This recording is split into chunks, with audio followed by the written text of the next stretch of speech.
ما حصل مع السيد رئيس الاتحاد الجزائري لكرة القدم اللي هو جهاد زفيسف، اللي كان عاد وتوعد بأن يعيد الكرة الجزائرية إلى الهياكل التنظيمية للفيفا وأيضا الاتحاد الأفريقي لكرة القدم، وينسج على ما قام به قبله من كان يصول ويجول في الاتحاد الأفريقي الحاج محمد روراوا. زفيسف اليوم كانت لديه صفعة مدوية من طرف أعضاء الكاف الذين صوتوا على عبد الحكيم الشلماني، وهو عضو المكتب التنفيذي رئيس الاتحاد الليبي. نجح ب38 صوتا، 15 صوتا فقط نالها رئيس الاتحاد الجزائري لكرة القدم الفاف. هذا يؤكد على الحضور غير الوازن لشخصيات جزائرية على مستوى الاتحاد الأفريقي لكرة القدم، ولا يثبت ما يقوله الإعلام الذي يزور الحقائق وينشر الزور والبهتان على أنه هناك مغرب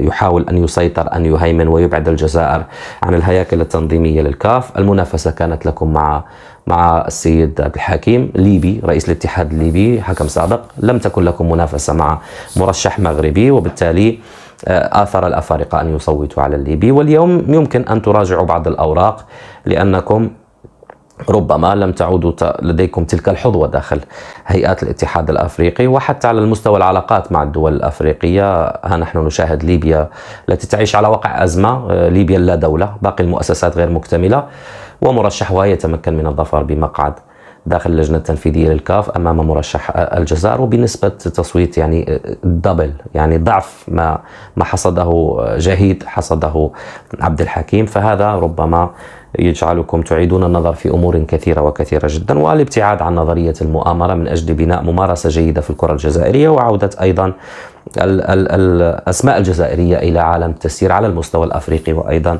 الفيفا.